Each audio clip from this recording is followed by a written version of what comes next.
Well, after 5 episodes, this show is finally starting to feel like a final season with a mood that was very expected but very welcomed.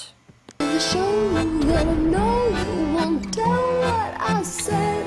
These two can keep a secret if one of them is dead.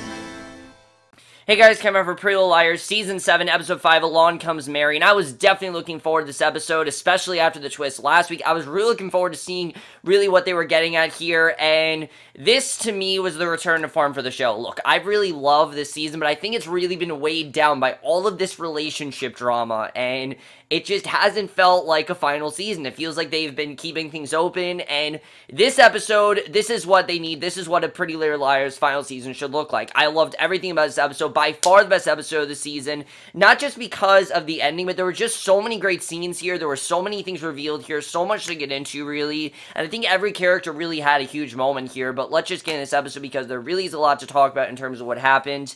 Let's just get into it. So, we start off, we see Aria heading to the DeLaurentis' house to check in on Allie. She's shocked when she arrives because Allie is actually getting out of Welby finally.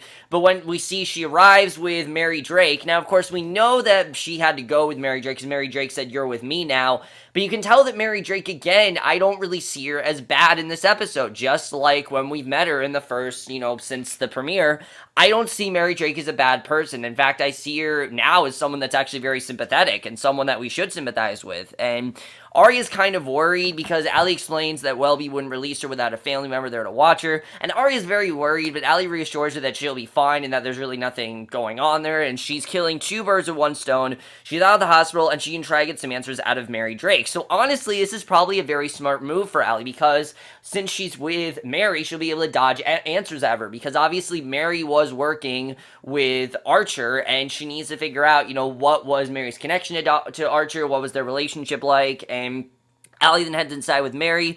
Mary explains that Archer tracked her down in London and told her that Charlotte was murdered. They bonded over the grief for Charlotte, and Mary whines that Archer was clever and manipulative and took advantage of her, and she also insists that she never wanted Ellie to get revenge, and, she never wanted Archer to get revenge and kill Allie. That's something that she wanted. She even said that she tried to hold him back, but to no avail. She apologized, asked for Allie's forgiveness, and Mary excused herself, heads to the guest room to lie down, and this seemed really sincere, and I know that this is a show where you can't really believe anything the characters say, but just seeing Mary's, her grief and everything that she was revealing, it seemed way too sincere to be fake. I don't think that Mary was acting here. I think this is very much how she feels, because you even saw that scene where she berated Archer, so clearly, I don't think she meant to put Allie in harm. She just wanted to take their fortune. That was their plan all along.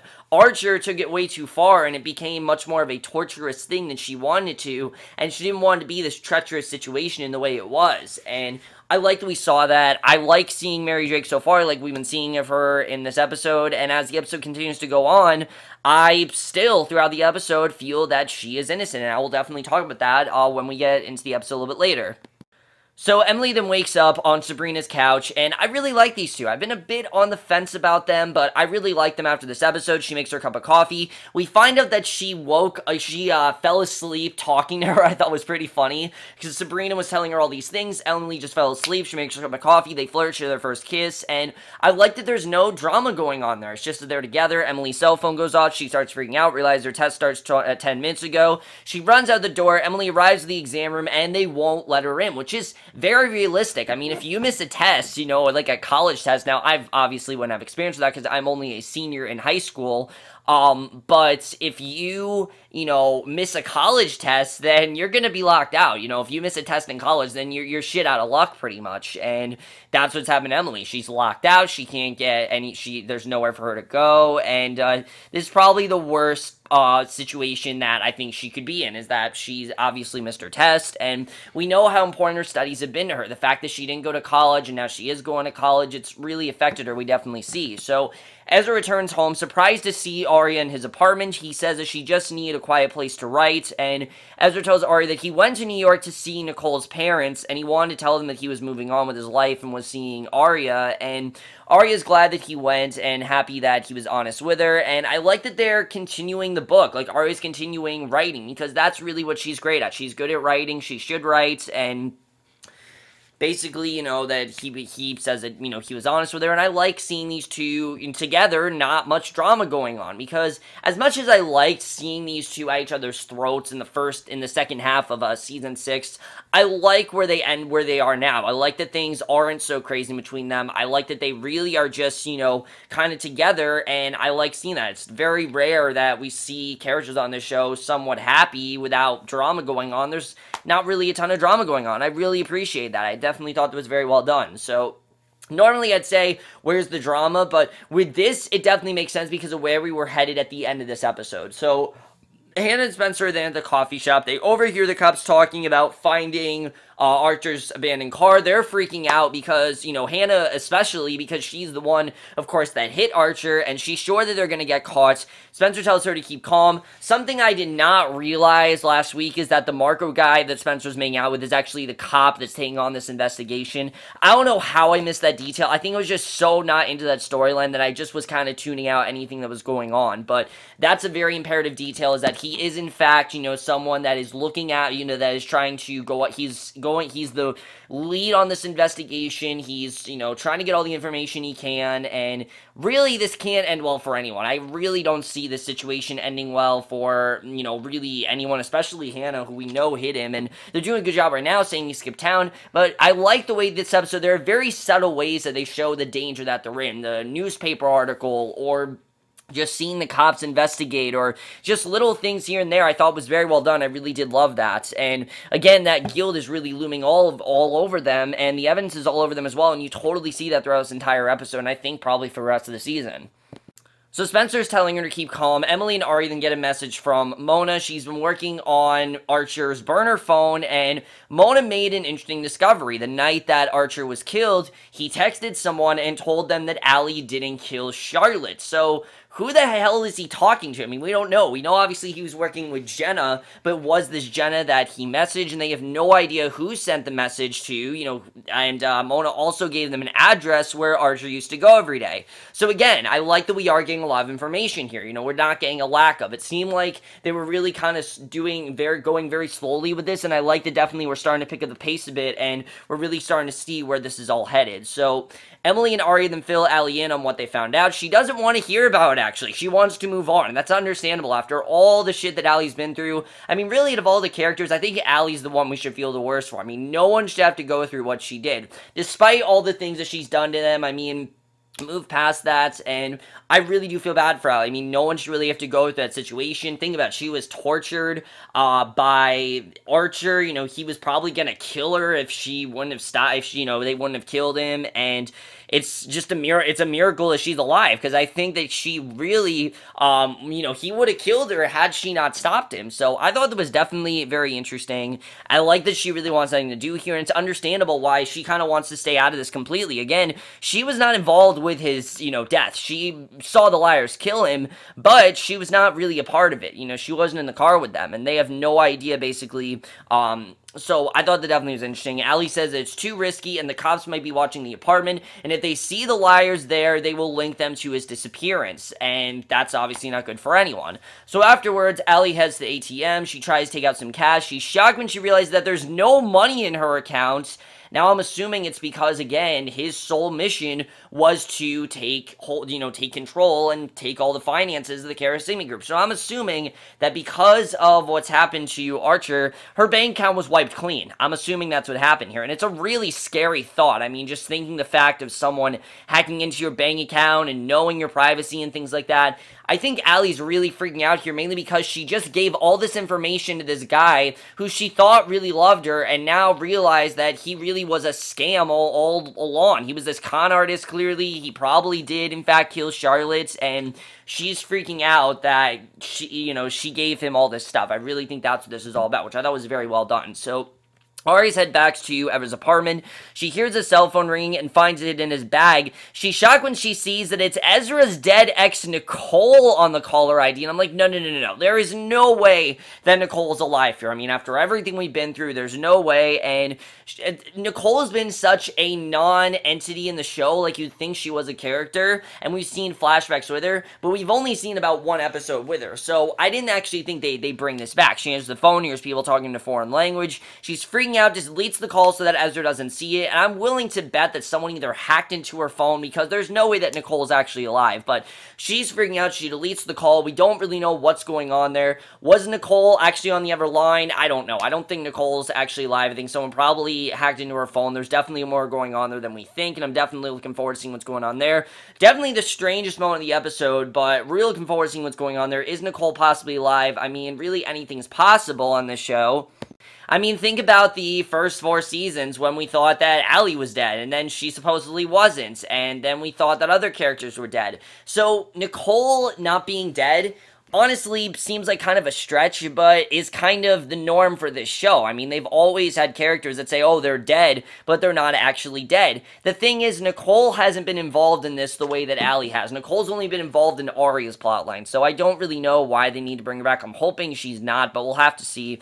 Spencer's searching all over Rosewood looking for Caleb. As we know, he kind of took off and left their apartment, it seems, and meanwhile, Hannah is at the coffee shop. She's shocked to spot Jenna and tells Spencer. Spencer wants Hannah to tell Jenna and see what she's up to, because obviously they know she was working with Archer, and obviously they don't trust her. So Aria heads to Emily's to talk to her about the strange Nicole call, but Emily is even weirder news. She got this email from, now this is really weird, we find out. She got an email from school saying that she scored a 92 on the test that she didn't take, and then she got a message from AD, and it read, "Thank me later, ungrateful bitch." Now let me just say, this isn't completely uncommon, because I have had teachers where I have not been in school, and they still give me like a 90-something. I mean, I had a teacher that no matter what you did, if you were, was good or not, she'd give you a 90-something, which sounds like a good thing, but it's still very strange, especially when you're not there, she still gives you the grade. That's happened to a lot of people. I had this class last year, and that happened, and it was very strange, definitely, the fact that I was getting, you know, these grades, and I wasn't even there. Definitely was very strange that that happened, but, so, you know, I have seen this before, but not quite like this. I mean, this is crazy. And the way that AD was able to do this, we don't know what happened there. I'm assuming that AD sent someone that looked like Emily. They already thought that Emily was there. That's why Emily wasn't let in, and basically took the test for her, but I don't really know. I mean, that's what's really confusing, is what was AD's real mission here? Why did AD take the test for Emily? I mean, again, I'm willing to bet that AD's a team, especially after this episode. I think AD really is a team, but Emily obviously wants to find out who AD is ASAP, and she picks up Archer's cell phone, and she texts the mystery number pretending to be him. The number then texts back and tells him to meet at the regular spot, and Aria thinks that the regular spot is the secret apartment that Archer had, the one that Allie told him not to go to. So that's what they think it is, and we know probably that's not what it is, that, you know, because whenever characters think something, that's not true. So Mary then finds Allie ransacking the house. Allie's having a meltdown. She shouts that Archer robbed her. He took everything, her checking, savings, safe deposit, her shares of the Karasimi group, and she's just freaking out. She's never really been through like something like this before, you know. She thought she met a guy that genuinely liked her, and again, this is why I feel bad for Allie the most, because she thought that she genuinely had this guy, and that he genuinely liked her, and that they genuinely had some sort of connection, when in reality, it seems that he just wanted to take her finances. And of course, we knew this, but just having Allie come to that realization, seeing what she's doing, you know, all the desperation, all of her heartbreak, everything she's going through, you can't help but feel bad for her, honestly, because Allie really did not know what she was getting herself into. She really thought this would be a guy who genuinely loves her, and now reality's really setting in, and unfortunately, there is no going back. So Spencer then heads to the police station to ask Toby for help finding Caleb, and I loved her Star Wars reference of "Help me, Toby-Wan Kenobi." I mean, that just killed me. Toby knows where Caleb is, and he reassures Spencer that he's fine, he just needs some time to think by himself, and on the way out, Spencer does bump into Marco, and Toby introduces them and reveals that Marco is his new boss in the Elliot Rollins case, and obviously, it's very awkward because the connection these two have had and everything and things like that, but also her realizing that he's the one that's doing this. I mean, she's kind of freaking out a bit. The fact that they almost had sex and everything, and the fact that she definitely could be a possible suspect is not good, obviously. So Jenna shows up, and it's a good thing she didn't reveal any personal information or anything like that, because this really could be bad for the liars, especially, you know, what Spencer did. And here's the thing. This seems to be full of consequence, and that's what I like. As dumb as this whole affair thing was, there's a lot of consequence here, and that's what I like to see. I don't want to see someone start up something and not have any consequence, and this seems to have that consequence that we need, and I really do like seeing that. So I don't want characters to commit, unnecessary action not to deal with the consequences. It seemed like Spencer really is. The fact that she had, almost had sex, well, she didn't have sex with this guy, but she almost had sex with this guy. In fact, she hooked up with this guy, and the fact that Caleb's now left her, reality's really starting to set in for her, and now that he's her boss, now she's really realizing how bad of a situation this really is, and again, there's not much she can do about it. So Jenna shows up at Allie's doorstep. She's shocked to see Allie at the door. She says she thought that Allie was still in the hospital, and Jenna admits that she knows Archer, and Allie says that he doesn't live there anymore, demands to know how she and Elliot knew each other, and Jenna says it was a mistake for her to stop by, leaves abruptly before she tells her anything. So, okay, Jenna, you're making yourself look even more suspicious now. I mean, Jenna really does not do, as much as I love Tammin Sursok in this role, Jenna really does not do a good job with making herself seem innocent, because every little thing she says sounds shady, and Jenna still is just as shady. Remember how I always said everything that Mona said was shady and sketchy? Now that's Jenna. Jenna is definitely the shady one now. Mona's obviously on their side. I don't think that Mona's the one that did this. Yes, we know there is someone that thinks that Mona might have killed Charlotte, and there's someone that thinks that Spencer might have killed her, which I think we are going to get into eventually. But Jenna definitely, we know, was a big part of this, and just the fact that she's not answering her questions makes me, just tells us that there's a lot more going on. There's a lot she doesn't want Allie to know. What it is, we don't know, but very interesting stuff. I like that we really got nowhere, because again, it just makes her look even more suspicious than she already was. So Emily and Aria then show up at the apartment that Elliot was hiding, and it looks disgusting. Hasn't been cleaned up in a while, obviously because he hasn't been there, and they find a fake hidden in the Murphy bed, a fake head in these photos of Darren Wilden. Yes, Detective Wilden, and Emily finds a passport hidden in the sink underneath the dirty dishes, and we don't know what any of this means, why that's there, but Jen then heads into the bar, bumps into Sarah, who we haven't seen all season long, but there's Sarah, and introduced herself. Jen agrees to have a drink with her, they chat, and this I knew was inevitable. I knew these two were working together. The second that we knew what was going on with Sarah, the fact that we hadn't been seeing her, I'm like, there's a reason why. This is exactly why. These two are definitely working together. These two are definitely working for AD, and definitely they are. Sarah Harvey, I'm not surprised about. The second that she was introduced, I thought that Sarah Harvey was shady, and she hasn't been any less shady as the show has gone on. But as far as this whole dynamic here, I think it's very interesting, because it's very reminiscent of season 4, when they had the the whole group, in season 5, when they had that whole group against Allie, Mona, Jenna, and I believe it was I can't remember who the other girl was. I'm thinking of her name. I just can't think of her. I'm blanking on her name right now.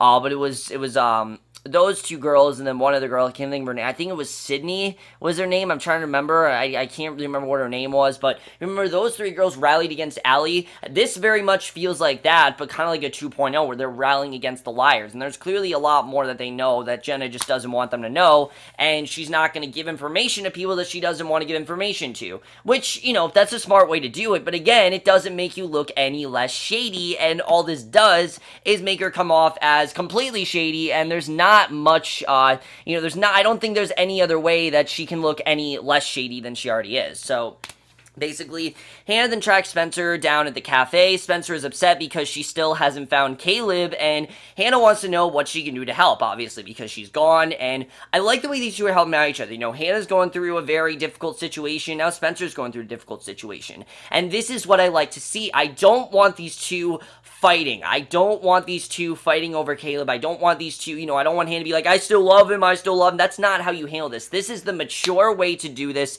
and that is what I love from this 5 years forward, is the mature ways that they're handling this. These two are helping out each other. They're realizing that, yeah, they both fucked up a lot, and they're really trying to help out each other. Spencer says she can start by not wearing one man's ring when she still has feelings for another man, because she knows deep down that Hannah does love Caleb, and the only reason that she's keeping on Jordan's ring is because she doesn't want anyone to know that her and Jordan, broke up and they called things off. Again, if you remember, she said point blank she doesn't want anyone to know that. So I thought that was very interesting. I definitely really do love where that's headed, and I like that they're not really, yelling at each other or anything. They're just, there's tension definitely, but they're helping out each other, and I definitely did like seeing that. I thought that definitely was very well done.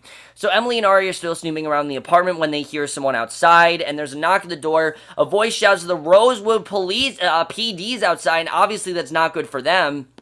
But luckily, it's just Toby. We see Emily lets Toby in. She explains that Allie found a slip of paper at her house with the address on it so that he can call Detective Fury and, Marco, of course, and he warns Emily and Ari that they better not have touched anything because the detectives are going to comb through the apartment with a fine-tooth comb. Their fingerprints are probably all over it, and as we know, they went through everything. So, really, this is just worse for them than ever. And there's really, they can't make themselves look any less suspicious, really. All these characters are doing a terrible job at that, but Allie's in at home with Mary, and Mary reminisces about a lullaby that she and Jessica used to listen to when she was little called Little Sparrow, and their chat is it's kind of a nice scene. I like the way that was done, but she still just comes across as a little bit creepy. Their chat's interrupted by, especially when you know that the Jessica and Mary Drake are played by the same actress. She really is doing a phenomenal job, I gotta say. Whoever's playing her doing a phenomenal job. Their chat's interrupted by a phone call from the Rosewood PD. She heads down to the station and meets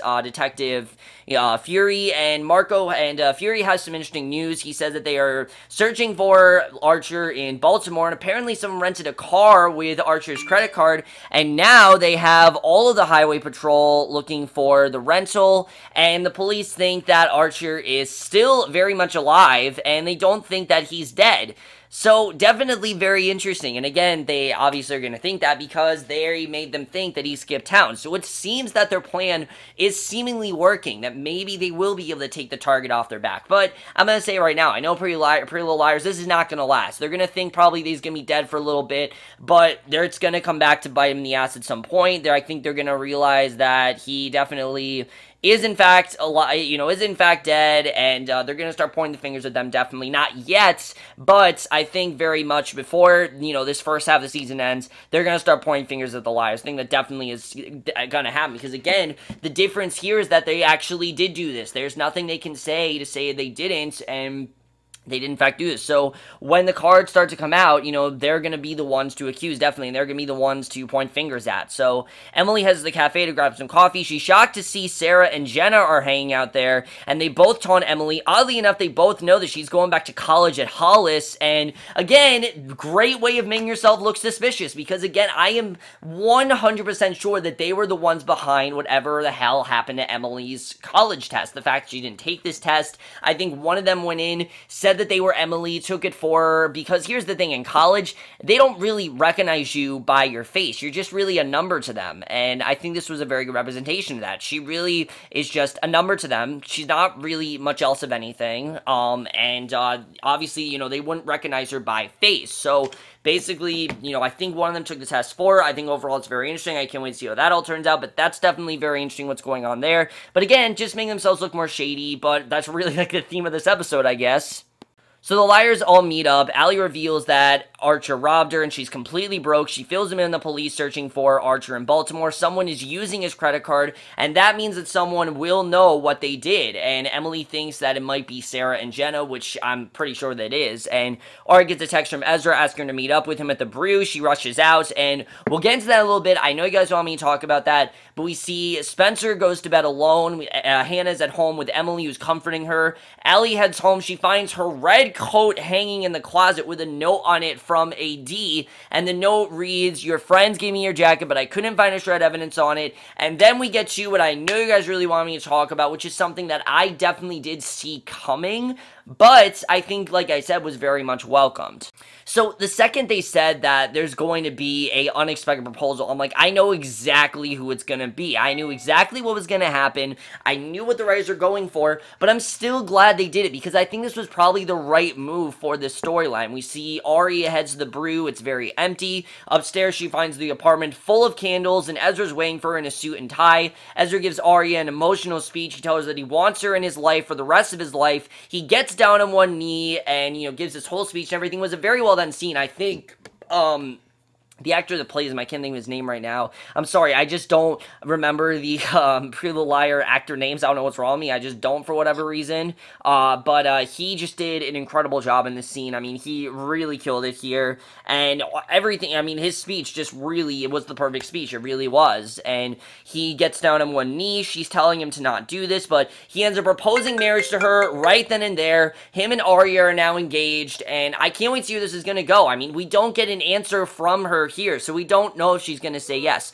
I'm assuming the way the show is going to go that she is going to say yes, because I heard there is going to be a wedding, but again, we didn't get a legit answer from her, so I think that definitely is very interesting, whatever is going on there. But like I said, I knew this was coming. I definitely knew that once they said unexpected proposal, it was going to be them. I knew it was going to happen, but then we get to the ending, which I was not expecting at all, and is even more interesting here, because we're thinking, like I said, that Jenna and Sarah were working for Archer. I thought that's really what was going on, but we find out that Jenna's drinking at the hotel with Sarah, and they're joined by none other than Noel. Noel is back. Noel clearly is working with them, and that's how the episode ends. So really, a lot of unexpected directions, a lot of great things going on here, but let's get into this episode overall.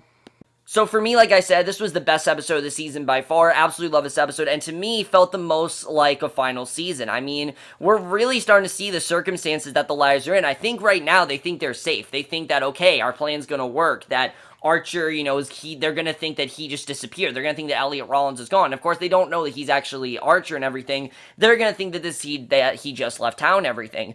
But now that someone is using, you know, Archer's credit card, you know that someone is out to thwart their plan. And definitely this isn't going to end well for anyone. And I'm definitely not looking forward, but it definitely is going to be interesting to see what happens here. And what I love about this situation is that the liars, again, are completely at fault here. There's nothing they can do to say they didn't do it, because they're the ones that did it. You know, Hannah hit him with the car. Yes, it was an accident. She didn't mean to do it, but she also kind of feels like she did mean to do it. So that all going on is very interesting. I think all that's really interesting what's going on there. Now, I am also 100% convinced that Jenna and Sarah were definitely behind whatever happened with Emily's test. They were definitely the ones behind it. But how is Noel connected to all this? Because is he a D? Is he the one that gave Allie, you know, the red coat and everything? How long has he been working with them? I mean, it seems like he's kind of come out of nowhere, but I'm willing to assume that Noel's kind of been a big part of this, because I've heard people talking about for seasons that Noel is definitely someone that shouldn't be trusted. And I think this definitely shows that Noel